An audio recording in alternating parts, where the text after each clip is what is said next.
lưng dài hẹp nách là cá lòng tong, ốm yếu hình dung là con cá nhái.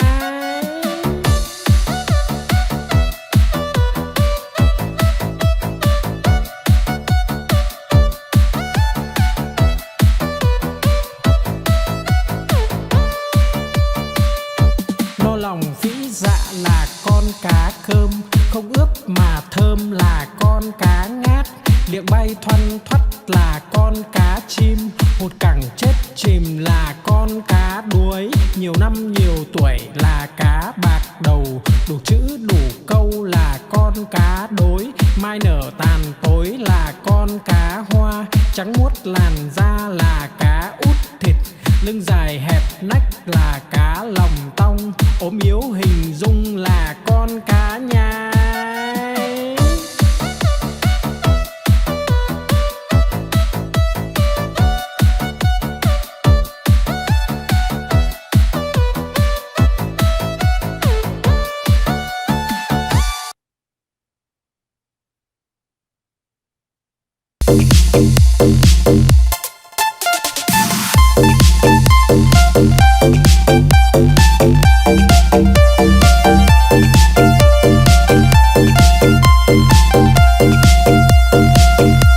Đi cầu đi quán, đi bán lợn con, đi mua cái xong đem về đun nấu, mua quả dưa hấu về biếu ông bà, mua một đàn gà về cho ăn thóc, mua lược chải tóc, mua cặp gội đầu, đi mau về mau kẻo trời sắp tối.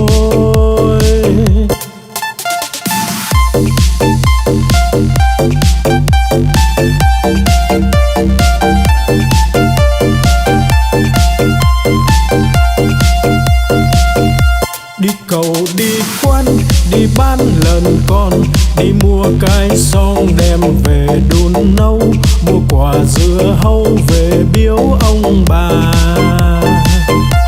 mua một đàn gà về cho ăn thóc, mua lược chải tóc, mua cặp gội đầu, đi mau về mau kẻo trời sắp tối.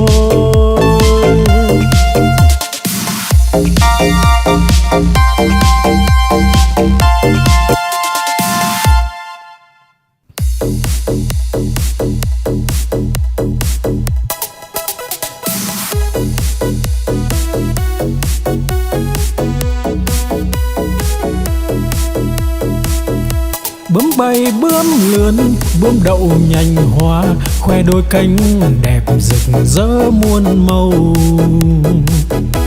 Bướm bay bướm lượn, bướm đón mùa xuân, vàng xanh đỏ tím, bướm bay dợp trời.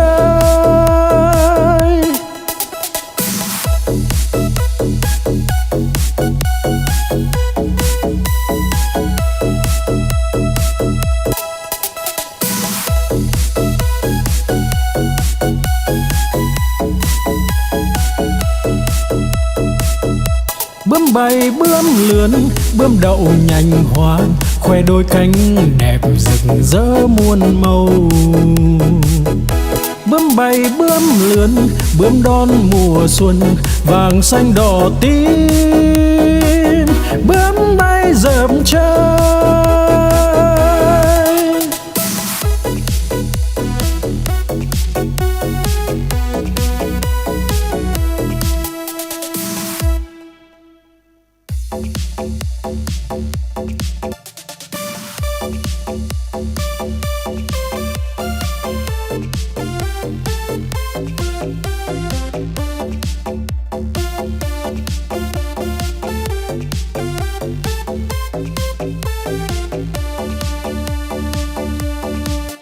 Con cua mà có hai càng, đầu tai không có bò ngang cả đời. Con cá mà có cái đuôi, hai vây ve vầy nó bơi rất tài. Con rùa mà có cái mai, cái cổ thụt ngắn thụt dài vào da. Con voi mà có hai ngà, cái vòi nó cuốn đồ nhà đồ cây. Con chim mà có cánh bay, bay cùng Nam Bắc Đông Tây tỏ tường.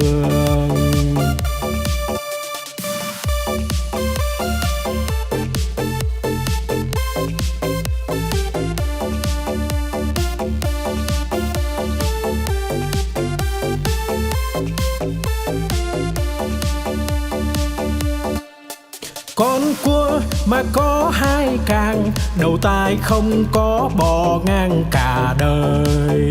Con cá mà có cái đuôi, hai vây ve vầy nó bơi rất tài.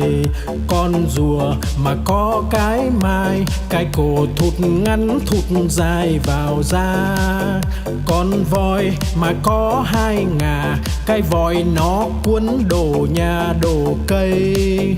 Con chim mà có cánh bay, bay cùng Nam Bắc Đông Tây tỏ tường.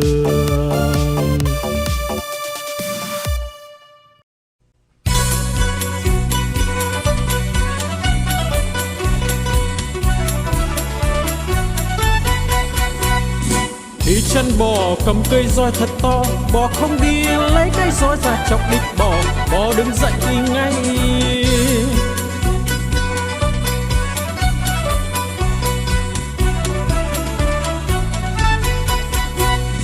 Đi chân bò cầm cây roi thật to, bò không đi lấy cái roi ra chọc đít bò, bò đứng dậy đi ngay.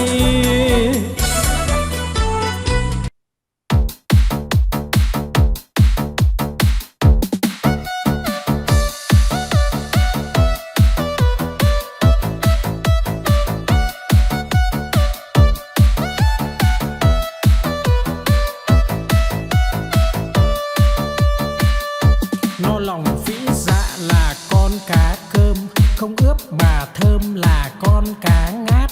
Liệng bay thoăn thoắt là con cá chim, hột cẳng chết chìm là con cá đuối. Nhiều năm nhiều tuổi là cá bạc đầu, đủ chữ đủ câu là con cá đối. Mai nở tàn tối là con cá hoa, trắng muốt làn da là cá út thịt. Lưng dài hẹp nách là cá lòng tong, ốm yếu hình dung là con cá nhái.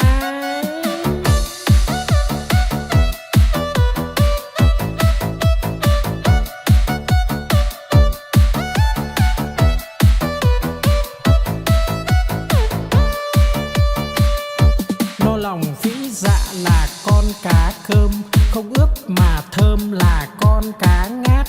Liệng bay thoăn thoắt là con cá chim, hột cẳng chết chìm là con cá đuối. Nhiều năm nhiều tuổi là cá bạc đầu, đủ chữ đủ câu là con cá đối. Mai nở tàn tối là con cá hoa, trắng muốt làn da là cá út thịt. Lưng dài hẹp nách là cá lòng tong, ốm yếu hình dung là con cá nhái.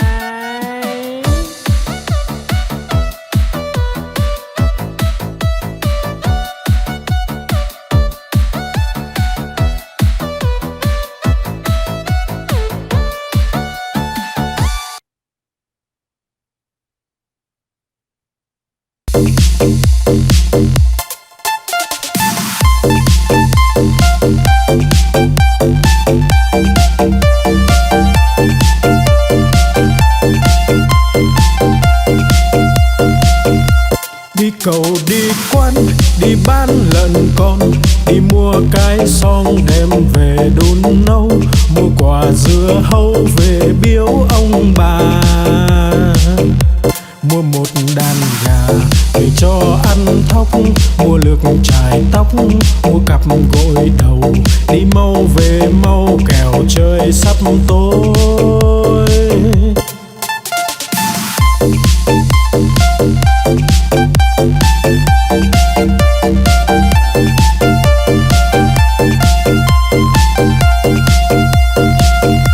Đi cầu đi quán, bán lợn con, đi mua cái xong đem về đun nấu, mua quả dưa hấu về biếu